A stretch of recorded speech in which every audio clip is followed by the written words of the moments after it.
ready to transform that humiliation into fire, fire to learn. There are still so many things they need to work upon. When it comes to advanced speakers, they always lack right vocabulary. What do you think? What is your idea of intermediate plateau? The language is not that developed and they are quite hesitant to speak, and we often advise the learners that you should go out there and start speaking. At first, you will make mistakes. It will be noticeable on your face. Okay, you are making a lot of efforts to use that right word, but later on, it will come naturally, I guess.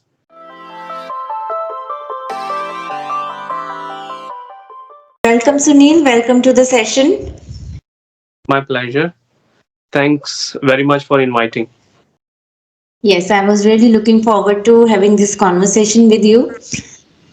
Okay, Sunil, please introduce yourself for the viewers of this channel. Sure. My name is Sunil. I hail from Delhi. By profession, I have been a trainer where I train people for speaking skills. Moreover, I have a YouTube channel. The name of my YouTube channel is Speak More with Sunil. Talking about my hobby, I love listening to music. So that's all about me. Okay, so Sunil, you have had your education also from Delhi only? Actually, I'm a graduate. I have done BTech. I'm an From engineer. Delhi. No, I have not done it from Delhi. I did it from Punjab. Punjab. So you have been born and brought up there, or did you go specifically just for education there Yes, for your engineering? I was born in Delhi. Only for engineering, I went to Punjab. I did my engineering. I learned the culture. I learned so many things. And after that, I'm back to Delhi.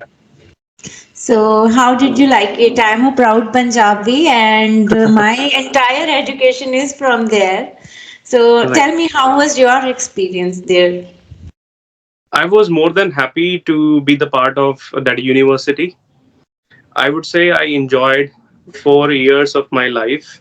I enjoyed every bit of that. 4 years taught me various things.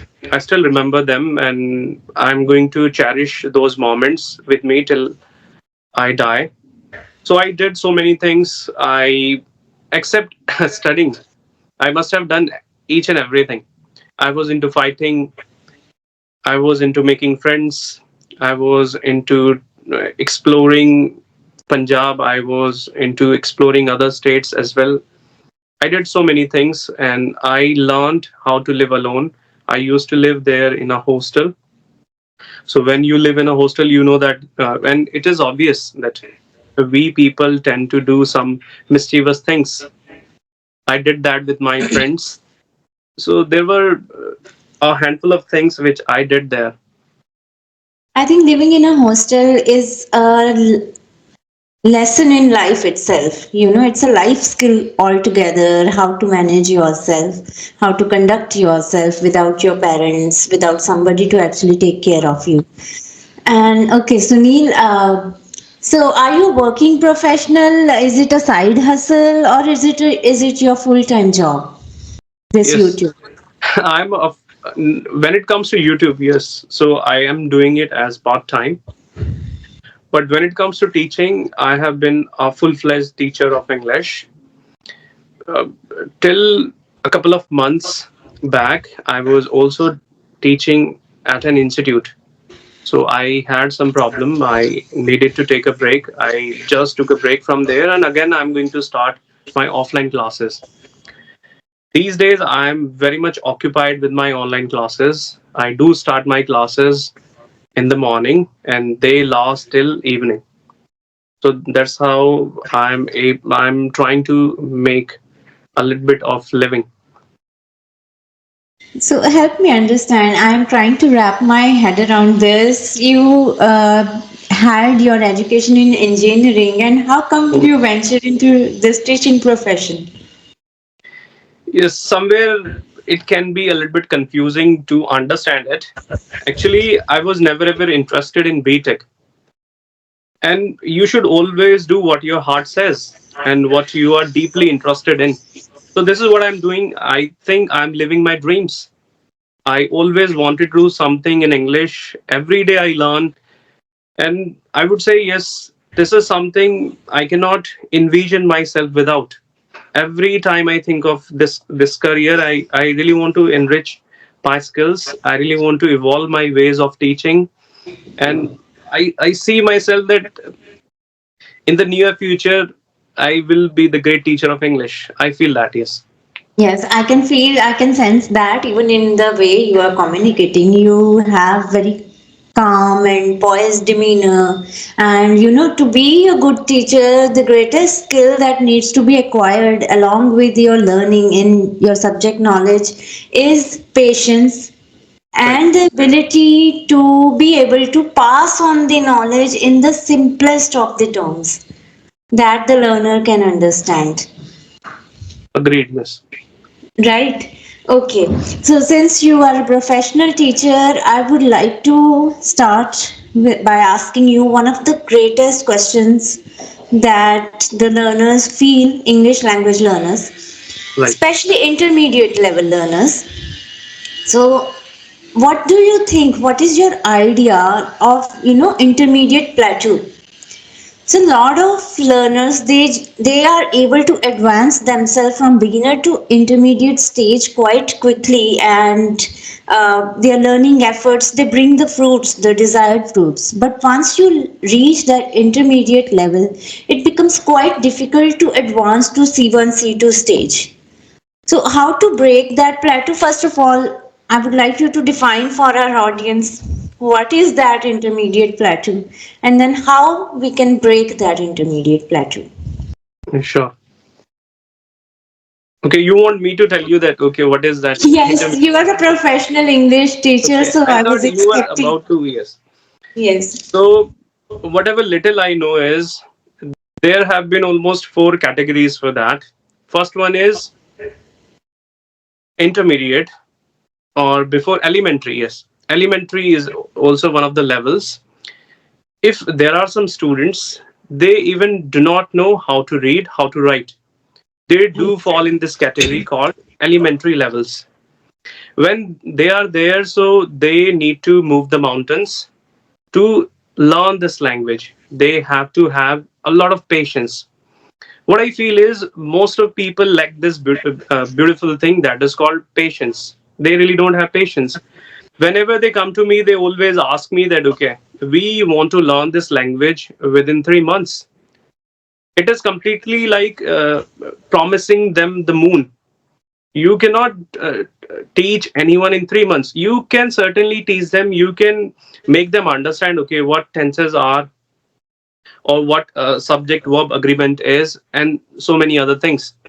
But when it comes to speaking, as I told you, that if someone is at an elementary level, that point of time that person has to struggle a lot. That person needs to spend a considerable amount of time with this language, and from there that person can learn. When it comes to elementary, apart from elementary, that intermediate level, when people fall in intermediate levels, there they are able to form sentences, but their sentence structure is not up to the standard.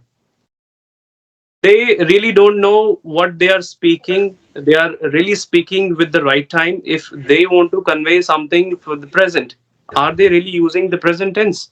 This is the problem I have personally stumbled upon. I have noticed these problems in my students. Talking about students, those who uh, clear these barriers, then they come in advanced levels. There they do fall in this category, but there are still so many things they need to work upon. When it comes to advanced speakers, they always lack right vocabulary. This is something. Sometimes they don't have right gestures. Verbal communication, non-verbal communication, they don't know this. They need to work upon that.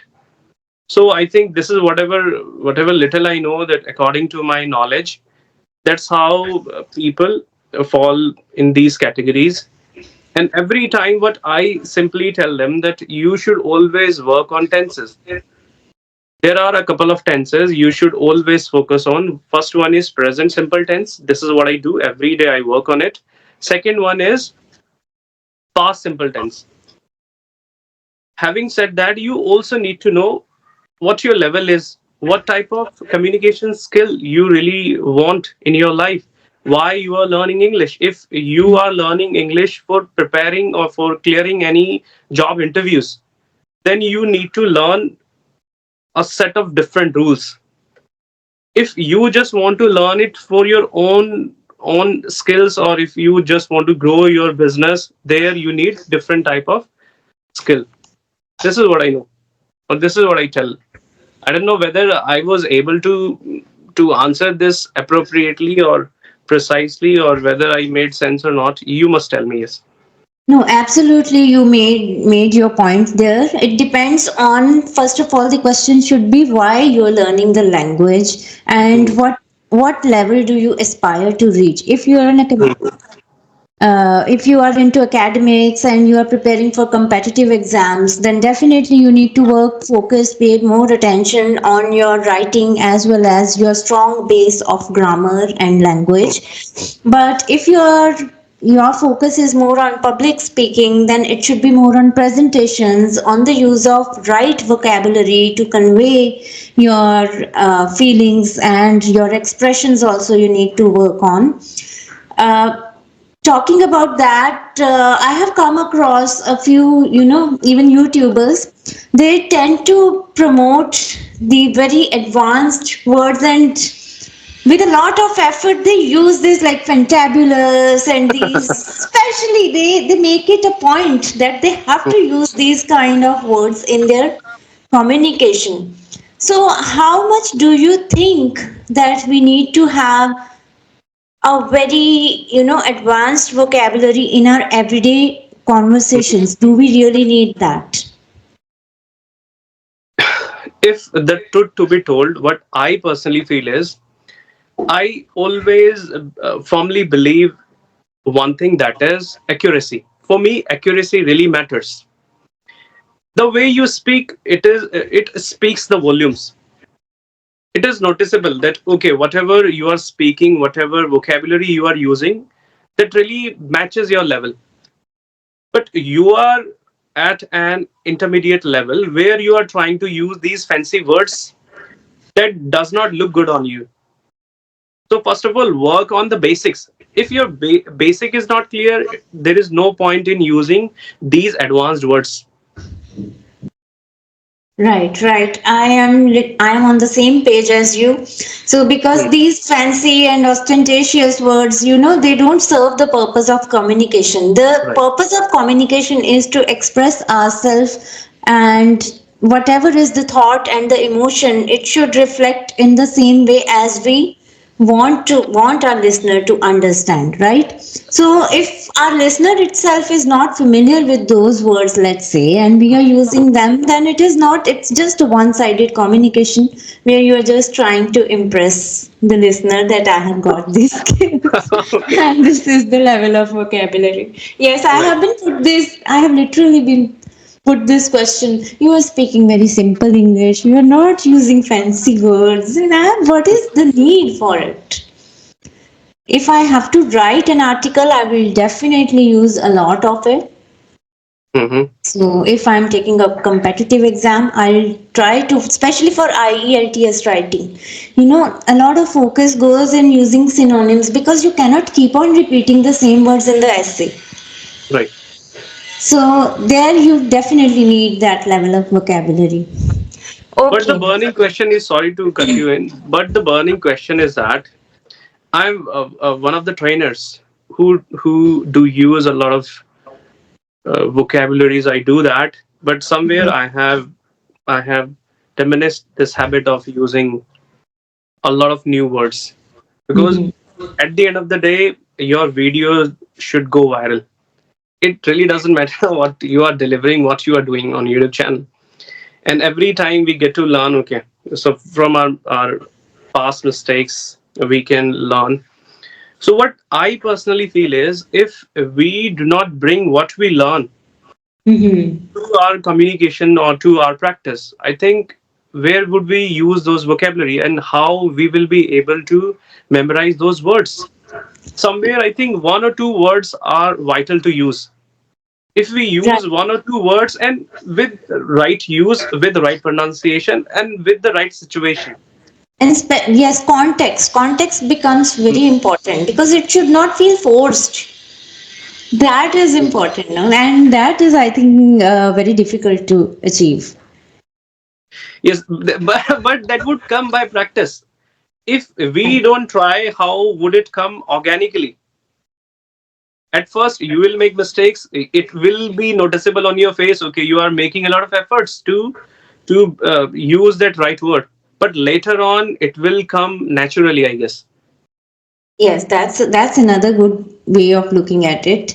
And actually, yes, first you have to struggle to bring those words in your active vocabulary, and eventually they become effortless in conversations. Okay, another thing that many, learners at the beginner stage, especially, they face is the hesitation of speaking. Hmm. So, because their communication skills, the language is not that developed, and they are quite hesitant to speak. And we often advise the learners that you should go out there and start speaking, even if it is broken English. But if you don't do that, you are not going to ever learn the language. Right. But then in our work environment, in professional setup, there is a lot of judgment also involved, and often Absolutely. that brings that reluctancy to use the language. So how does a person exactly navigate through this scenario Hmm. of hesitation and reluctancy? So, as we know that is English is not our mother tongue, or it is not our first language. So it is obvious, if we start something out of the box, if we try something very new, we tend to make a lot of mistakes, and we should not be afraid of being judged. This is what I feel. And make sure at the same time you work on your mistakes. There are some people, if I talk about my students, on a regular basis I try to give them the right feedback, but they never ever work on that. The point is, if you make mistakes, there is no problem in that. If you do not work on your regular mistakes, if you don't work on the mistakes you make on a regular basis, then it means you are not improving. You are not very serious. You are looking for something which a trainer cannot train or cannot give you. Right, right. So you mentioned this that they keep on committing the same mistakes, the learners, many times, and especially at intermediate level, I have noticed this that the students, they are aware of the common grammatical errors that they commit, and if you give them a piece to write, they are able to manage that. But then when it comes to speaking, they again commit the same mistake, even though in the back of their head they know that it is not correct. And whenever I play the recording again of the session to them, or they realize that okay, this is the mistake, I used this wrong tense here. So how does one bring it in practice that they do not create the same grammatical errors in speech as well? Right. For that, you have to be really very serious.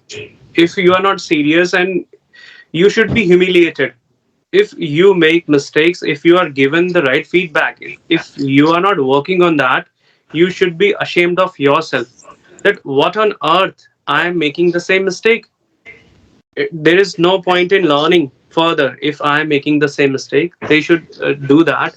They should have this on the brain wherever they are. I tell them that I'm a very good listener. Whenever I am all ears to them, I point out their mistakes, I write them somewhere, and at the end of the conversation, I tell them, okay, these are the mistakes. Make sure that you can make new mistakes, but these should not be repeated.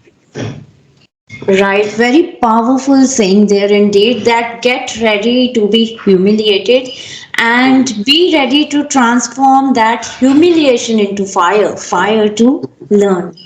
So Right. that was quite insightful, Sunil. And I'm really glad that we had this conversation, and our viewers there, all the students, English language students, they gained a lot of insight into their learning journey, and they try to improve it and try to work upon the common challenges that they face. Right. So that was it. Thank you so much for being here. My pleasure. I really enjoyed, and I did not anticipate that I would be asked these many and beautiful questions. I hope that they were not trouble enough. No, they were very nice. I always want to answer something like that. Thank you so much. We'll definitely connect again. Yes, my pleasure. Take care. Bye. Bye.